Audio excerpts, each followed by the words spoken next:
اللہ کے رسولوں اور آخرت پر ایمان لانے کے بعد فرشتوں پر ایمان رکھنا اسلام کی بنیادی عقائد میں سے ایک ہے۔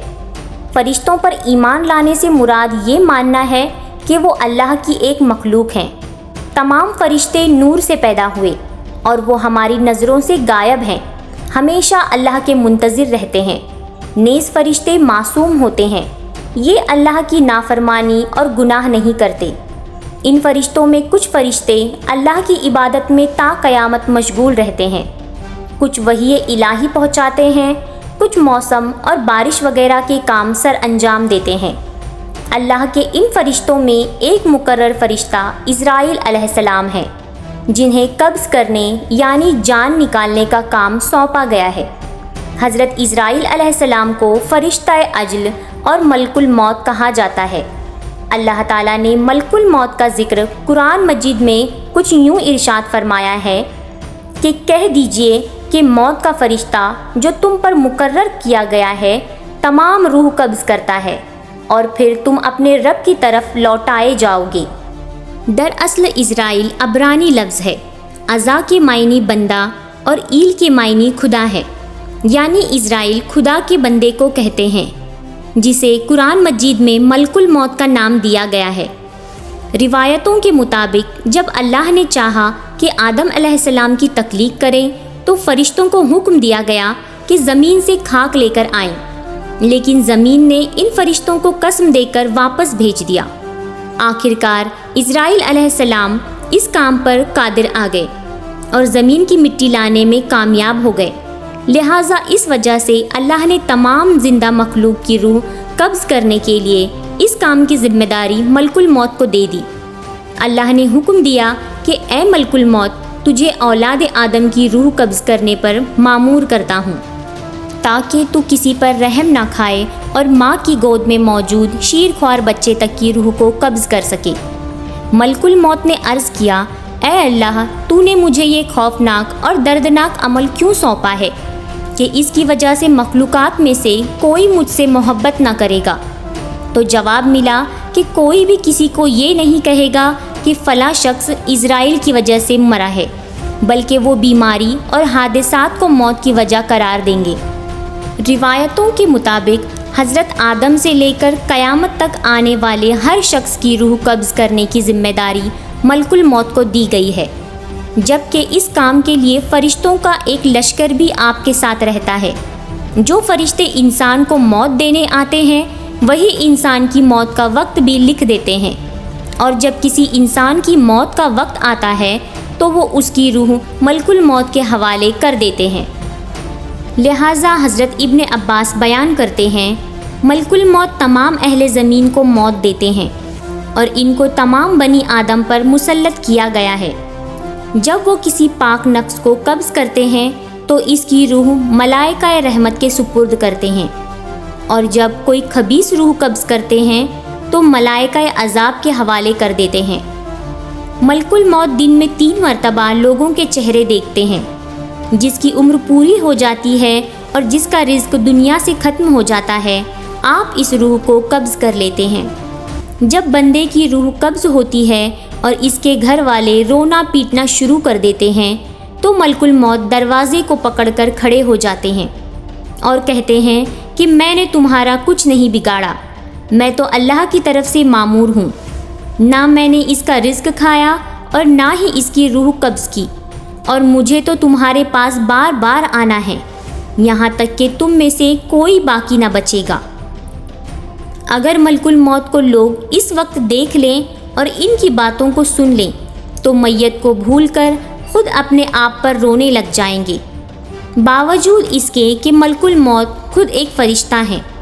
ان کی ظاہری شکل اور حلیہ نہایت ہی خوفناک اور عجیب و غریب ہے، یہاں تک کہ مضبوط سے مضبوط جگر رکھنے والا شخص بھی آپ کو دیکھ لے تو خوف کے مارے آدھی جان نکل جائے گی۔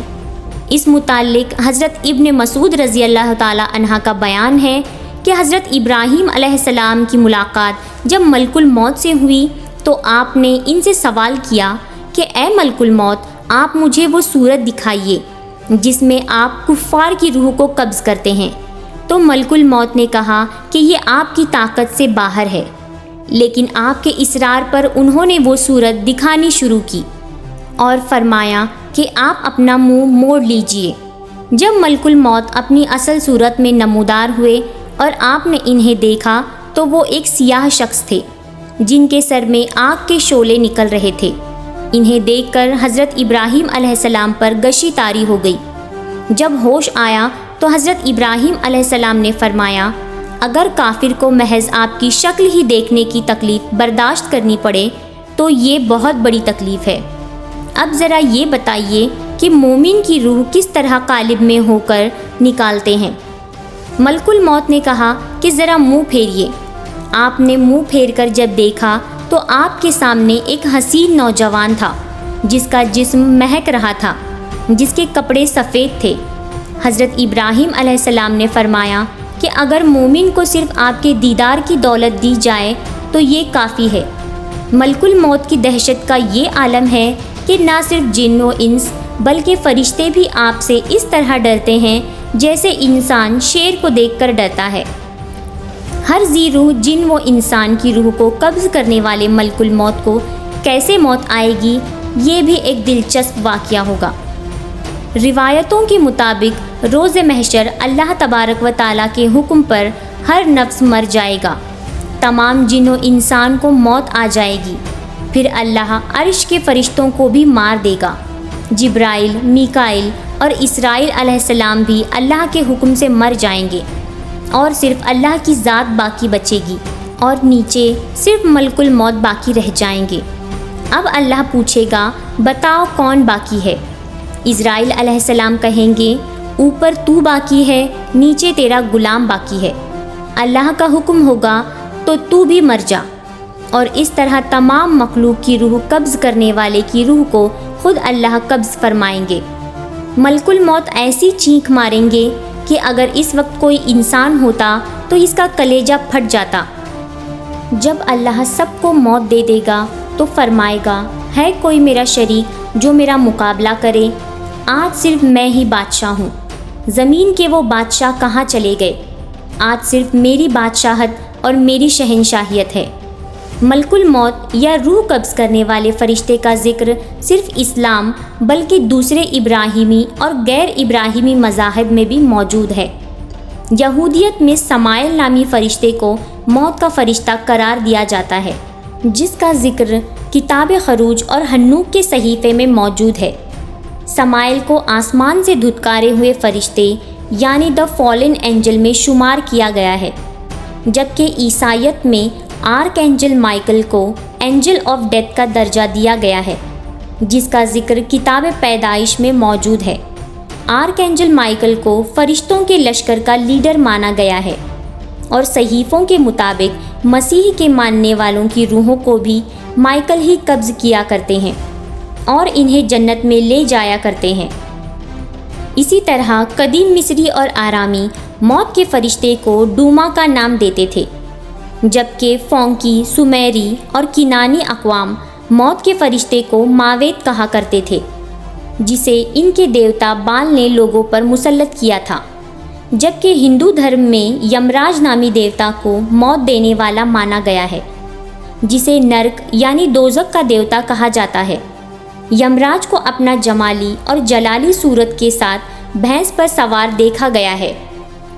یمراج کا ذکر ہندو مت کے صحیفے گروڑ پران میں ملتا ہے، جس کے مطابق موت کے بعد ہر شخص کی روح کو یمراج یملوک نامی مقام پر لے جاتا ہے، وہاں اس کے کرموں کے مطابق اسے سزا یا جزا ملتی ہے۔